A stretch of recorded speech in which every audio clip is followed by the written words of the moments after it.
Salam sukacita dan sejahtera bagi kita sekalian. Kita bertemu lagi dalam Renungan Harian Toraya edisi Sabtu 11 April 2020. Saudara-saudara, pembacaan kita pada hari ini terambil dari Mazmur 31 ayat 10 sampai 14. Kita persiapkan bersama-sama Mazmur 31 ayat 10 sampai 14. Sebelum kita membaca firman Tuhan, mari kita mohon kekuatan dalam doa. Kita berdoa. Bapa di sorga, kami bersyukur untuk hari karunia-Mu, untuk kehidupan anugerah-Mu, untuk kemungkinan yang Engkau berikan bagi kami bersama-sama saat ini membaca firman-Mu. Roh Kudus, tolong kami untuk membaca, mengerti, dan melakukan firman Tuhan dalam hidup yang kami jalani. Mohon ampunan-Mu untuk dosa-dosa kami, sehingga kami layak menerima firman Tuhan. Dalam nama Yesus Kristus, kami berdoa. Amin. Saudara-saudara, Mazmur 31 ayat 10 sampai 14, firman Tuhan berbunyi demikian. Kasihanilah aku ya Tuhan, sebab aku merasa sesak, karena sakit hati mengidaplah mataku, meranalah jiwa dan tubuhku. Sebab hidupku habis dalam duka, dan tahun-tahun umurku dalam keluh kesah.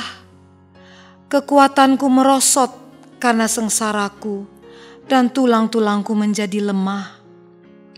Di hadapan semua lawanku, aku tercela, menakutkan bagi tetangga-tetanggaku, dan menjadi kekejutan bagi kenalan-kenalanku.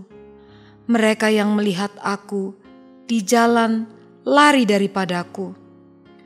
Aku telah hilang dari ingatan seperti orang mati, telah menjadi seperti barang yang pecah, sebab aku mendengar banyak orang berbisik-bisik. Ada kegentaran dari segala pihak. Mereka bersama-sama bermufakat mencelakakan aku. Mereka bermaksud mencabut nyawaku. Amin firman Tuhan. Belas kasih Tuhan adalah kekuatanku. Kama turu-turuan napuang matua, yamo kamo totoran. Ketika kita mendengar tentang kata belas kasih atau kamamasean, bisa jadi kita pikir ada sangkut pautnya dengan orang yang tidak mampu menjalani kehidupan karena banyaknya persoalan. Namun, yang menjadi pertanyaan adalah, dalam hal apakah manusia membutuhkan belas kasih?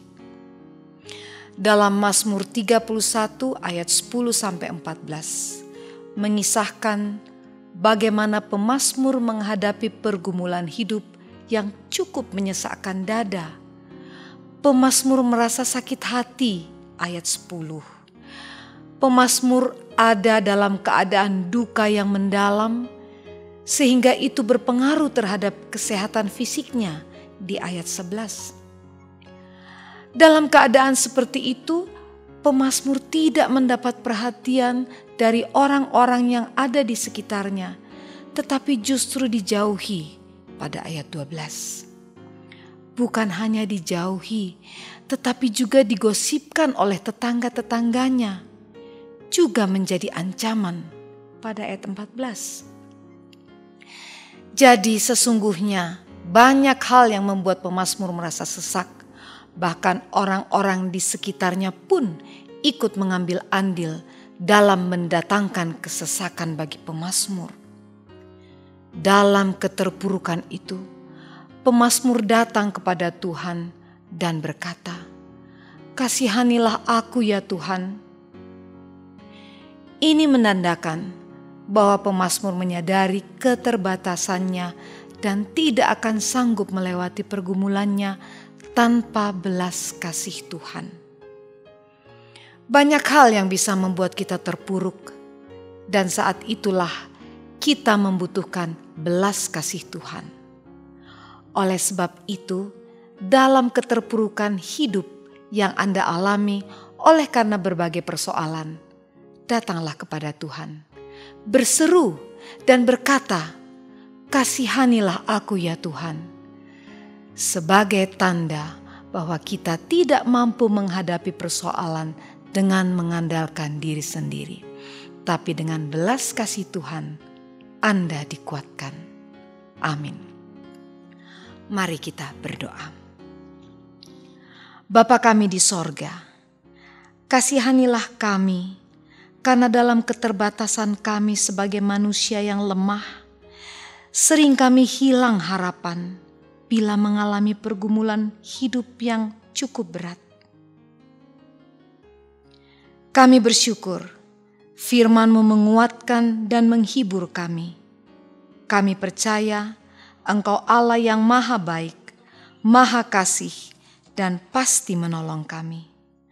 Engkaulah andalan kami. Kepadamu kami berserah. Amin.